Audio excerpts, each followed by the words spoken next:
प्रभु अपने नीच जनों का भी आदर करते हैं। अग्नि धुएं को और पर्वत तृण को अपने सिर पर धारण करते हैं। हमारे राजा तो कर्म, मन और वाणी से आपके सेवक हैं और सदा सहायक तो श्री महादेव पार्वती जी हैं। आपका सहायक होने योग्य जगत में कौन है? दीपक सूर्य की सहायता करने जाकर कहीं शोभा पा सकता है? श्री रामचंद्र जी वन में जाकर देवताओं का कार्य करके अवधपुरी में अचल राज्य करेंगे। देवता, नाग और मनुष्य सब श्री रामचंद्र जी की भुजाओं के बल पर अपने अपने स्थानों में सुखपूर्वक बसेंगे। यह सब याज्ञवल्क्य मुनि ने पहले से ही कह रखा है। हे देवी, मुनि का कथन व्यर्थ नहीं हो सकता। ऐसा कहकर बड़े प्रेम से पैरों पड़कर सीता जी के लिए विनती करके और सुंदर आज्ञा पाकर तब सीता जी समेत सीता जी की माता डेरे को चली।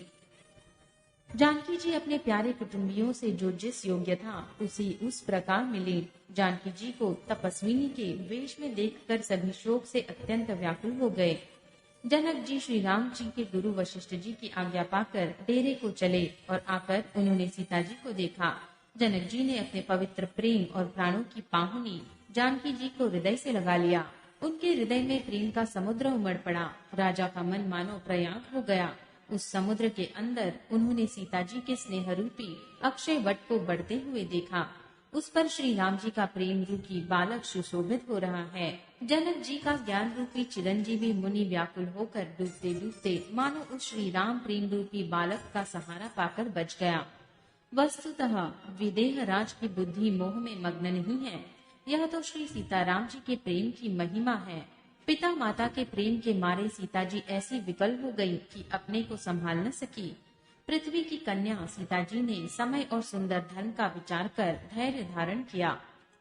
सीता जी को तपस्विनी वेश में देखकर जनक जी को विशेष प्रेम और संतोष हुआ। बेटी, तूने दोनों कुल पवित्र कर दिए। तेरे निर्मल यश से सारा जगत उज्जवल हो रहा है, ऐसा सब कोई कहते हैं। तेरी कीर्ति रूपी नदी देव नदी गंगा जी को भी जीतकर करोड़ों ब्रह्मांडों में बह चली है। गंगा जी ने तो पृथ्वी पर 3 ही स्थानों को बड़ा बनाया है, पर तेरी इस कीर्ति नदी ने तो अनेकों संत समाज रूपी तीर्थ स्थान बना दिए हैं। पिता जनक जी ने तो स्नेह से सच्ची सुंदर वाणी कही, परंतु अपनी बड़ाई सुनकर सीता जी मानो संकोच में समा गई। पिता माता ने उन्हें फिर हृदय से लगा लिया और हित भरी सुंदर सीख और आशीष दी। सीता जी कुछ कहती नहीं है, परंतु मन में सकुचा रही हैं कि रात में यहाँ रहना अच्छा नहीं है। रानी सुनैना जी ने जानकी जी का रुख देखकर राजा जनक जी को जना दिया। तब दोनों अपने हृदय में सीता जी के शील और स्वभाव की सराहना करने लगे। राजा रानी ने बार बार मिलकर और हृदय से लगाकर तथा सम्मान करके सीता जी को विदा किया। चतुर रानी ने समय पाकर राजा से सुंदर वाणी में भरत जी की दशा का वर्णन किया। सोने में सुगंध और सुधा में चंद्रमा के सार अमृत के समान भरत जी का व्यवहार सुनकर राजा ने अपने जल से भरे नेत्रों को मूंद लिया। वे शरीर से पुलकित हो गए और मन में आनंदित होकर भरत जी के सुंदर यश की सराहना करने लगे। हे सुमुखी, हे सुनैनी, सावधान होकर सुनो। भरत जी की कथा संसार के बंधन से छुड़ाने वाली है। धर्म, राजनीति और ब्रह्म विचार, इन तीनों विषयों में अपनी बुद्धि के अनुसार मेरी गति है।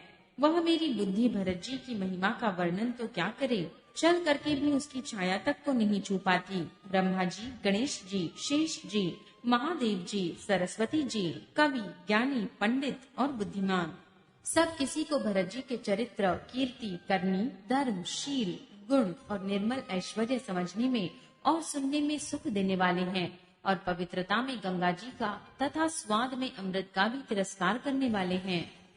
भरत जी असीम गुण संपन्न और उपमा रहित पुरुष हैं। भरत जी के समान बस भरत जी ही हैं, ऐसा जानो। सुमेरु पर्वत को क्या शेर के बराबर कह सकते हैं?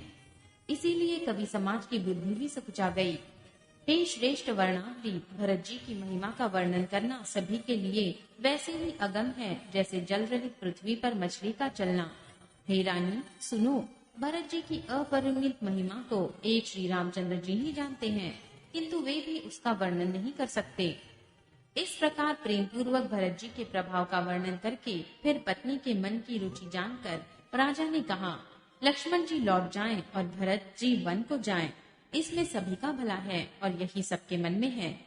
परंतु हे देवी, भरत जी और श्री रामचंद्र जी का प्रेम और एक दूसरे पर विश्वास बुद्धि और विचार की सीमा में नहीं आ सकता। यद्यपि श्री रामचंद्र जी समता की सीमा है, तथापि भरत जी प्रेम और ममता की सीमा है। भरत जी ने समस्त परमार्थ, स्वार्थ और सुखों की ओर स्वप्न में भी मन से भी नहीं ताका है। श्री राम जी के चरणों का प्रेम ही उनका साधन है और वही सिद्धि है। मुझे तो भरत जी का बस यही एकमात्र सिद्धांत जान पड़ता है। राजा ने बिलख कर कहा, भरत जी भूलकर भी श्री रामचंद्र जी की आज्ञा को मन से भी नहीं टालेंगे, अतः स्नेह के वश होकर चिंता नहीं करनी चाहिए। श्री राम जी और भरत जी के गुणों की प्रेम पूर्वक गणना करते पति पत्नी को रात पलक के समान बीत गई। प्रातः काल दोनों रात समान जागे और नहा नहा कर देवताओं की पूजा करने लगे। श्री रघुनाथ जी स्नान करके गुरु वशिष्ठ जी के पास गए और चरणों की वंदना करके उनका रुख पाकर बोले, हे नाथ, भरत अवधपुरवासी तथा माताएं सब शोक से व्याकुल और वनवास में दुखी हैं। मिथिलापति राजा जनक जी को भी समाज सहित क्लेश सहते बहुत दिन हो गए। इसीलिए हे नाथ, जो उचित हो वही कीजिए, आप ही के हाथ सभी का हित है। ऐसा कहकर श्री रघुनाथ जी अत्यंत ही सकुचा गए। उनका शील स्वभाव देखकर मुनि वशिष्ठ जी पुलकित हो गए। हे राम, तुम्हारे बिना संपूर्ण सुखों के साज दोनों राज समाजों को नरक के समान हैं।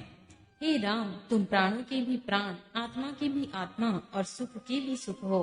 हे तात, तुम्हें छोड़कर जिन्हें घर सुहाता है उन्हें विधाता विपरीत है।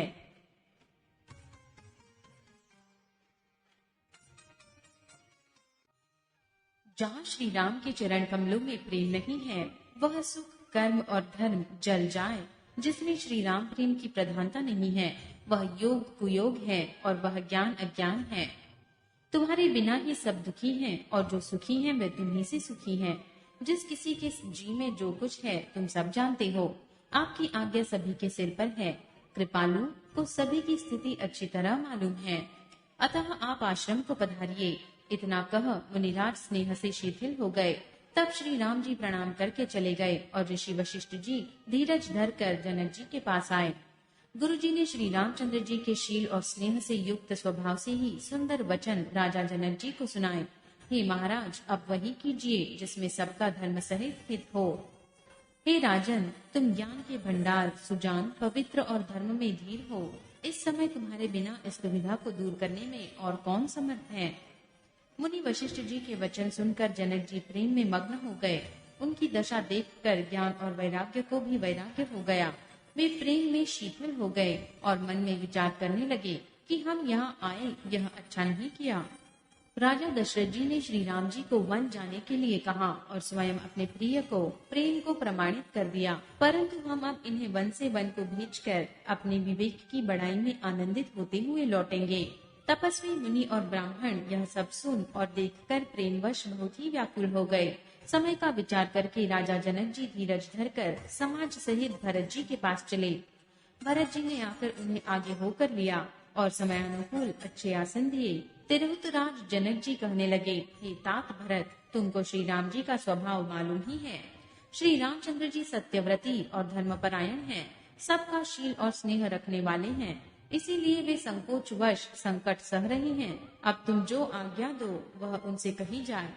भरत जी यह सुनकर पुलकित शरीर हो नेत्रों में जल भरकर बड़ा भारी धीरज धरकर बोले, हे प्रभु, आप हमारे पिता के समान प्रिय और पूज्य हैं और कुलगुरु श्री वशिष्ठ जी के समान हितैषी व माता पिता भी नहीं हैं। विश्वामित्र जी आदि मुनियों और मंत्रियों का समाज है और आज के दिन ज्ञान के समुद्र आप भी उपस्थित हैं। हे स्वामी, मुझे अपना बच्चा, सेवक और आज्ञानुसार चलने वाला समझकर शिक्षा दीजिए। इस समाज और स्थल में आपका पूछना, इस पर यदि मैं मौन रहता हूँ तो मिलन समझा जाऊंगा और बोलना पागलपन होगा। तथापि मैं छोटे मुंह बड़ी बात कहता हूँ। हे तात, विधाता को प्रतिकूल जानकर क्षमा कीजिएगा। वेद शास्त्र और पुराणों में प्रसिद्ध है और जगत जानता है कि सेवा धर्म बड़ा कठिन है। स्वाधर्म में और स्वार्थ में विरोध है। वैर अंधा होता है और प्रेम को ज्ञान नहीं रहता। अतएव मुझे पराधीन जानकर श्री रामचंद्र जी के रुख, धर्म और व्रत को रखते हुए जो सबके सम्मत और सबके लिए हितकारी हो, आप सबका प्रेम पहचान कर वही कीजिए। भरत जी के वचन सुनकर और उनका स्वभाव देखकर समाज सहित राजा जनक उनकी सराहना करने लगे। भरत जी के वचन सुगम और अगम, सुंदर, कोमल और कठोर हैं। उनमें अक्षर थोड़े हैं, परंतु अर्थ अत्यंत अपार भरा हुआ है। जैसे मुख दर्पण में दिखता है और दर्पण अपने हाथ में है, फिर भी वह पकड़ा नहीं जाता, इसी प्रकार भरत जी की यह अद्भुत वाणी भी पकड़ में नहीं आती। तब राजा जनक जी, भरत जी तथा मुनि वशिष्ठ जी समाज के साथ वहां गए, जहां देवता रूपी कुमुदों के खिलाने वाले चंद्रमा श्री रामचंद्र जी थे। यह समाचार सुनकर सब लोग सोच से व्याकुल हो गए, जैसे नए जल के संयोग से मछलियां व्याकुल होती हैं। देवताओं ने पहले कुलगुरु वशिष्ठ जी की दशा देखी, फिर विदेह जी के विशेष स्नेह को देखा और तब श्री राम भक्ति से ओतप्रोत भरत जी को देखा। इन सब को देखकर स्वार्थी देवता घबराकर हृदय में हार मान गए। उन्होंने सब किसी को श्री राम प्रेम में सराबोर देखा। इससे देवता इतने सोच के वश हो गए कि जिसका कोई हिसाब नहीं। देवराज इंद्र सोच में भरकर कहने लगे कि श्री रामचंद्र जी तो स्नेह और संकोच के वश में हैं, इसीलिए सब लोग मिलकर कुछ प्रपंच रचो, नहीं तो काम बिगड़ा समझो। देवताओं ने सरस्वती का स्मरण कर उनकी सराहना की और कहा, हे देवी, देवता आपके शरणागत हैं, उनकी रक्षा कीजिए। अपनी माया रचकर भरत जी की बुद्धि को फेर दीजिए और छल की छाया कर देवताओं के कुल का पालन कीजिए। देवताओं की विनती सुनकर और देवताओं को स्वार्थ के वश होने से मूर्ख जानकर बुद्धिमती सरस्वती जी बोली, मुझसे कह रहे हो कि भरत जी की मति पलट दो। 1000 नेत्रों से भी तुमको सुमेरु नहीं सूझ पड़ता। ब्रह्मा, विष्णु और महेश की माया बड़ी प्रबल है, किंतु वह भी भरत जी की बुद्धि की और ताक नहीं सकती। उस बुद्धि को तुम मुझसे कह रहे हो कि भोली कर दो। अरे, चांदनी कहीं प्रचंड किरण वाले सूर्य को चुरा सकती है? भरत जी के हृदय में श्री सीताराम जी का निवास है। जहाँ सूर्य का प्रकाश है, वहाँ कहीं अंधेरा रह सकता है? ऐसा कहकर सरस्वती जी ब्रह्मलोक को चली गई। देवता ऐसे व्याकुल हुए जैसे रात्रि में चकवा व्याकुल होता है। मलिन मन वाले स्वार्थी देवताओं ने बुरी सलाह करके बुरा ठाट रचा। प्रबल मायाजाल रचकर भय, भ्रम, अप्रीति और उच्चाटन फैला दिया। कुचाल करके देवराज इंद्र सोचने लगे कि काम का बनना बिगड़ना सब भरत जी के हाथ है। इधर राजा जनक जी श्री रघुनाथ जी के पास गए। सूर्य कुल के दीपक श्री रामचंद्र जी ने सबका सम्मान किया। तब रघुकुल के पुरोहित वशिष्ठ जी समय, समाज और धर्म के अविरोधी वचन बोले। उन्होंने पहले जनक जी और भरत जी का संवाद सुनाया, फिर भरत जी की कही हुई सुंदर बातें कह सुनाई। हे तात राम, मेरा मत तो यह है कि तुम जैसी आज्ञा दो वैसा ही सब करे। यह सुनकर दोनों हाथ जोड़कर श्री रघुनाथ जी सत्य, सरल और कोमल वाणी बोले, आपके और मिथिलेश्वर जनक जी के विद्यमान रहते मेरा कुछ कहना सब प्रकार से भद्दा है। आपकी और महाराज की जो आज्ञा होगी, मैं आपकी शपथ करके कहता हूँ, वही सत्य ही सबको शिरोधर्य होगा।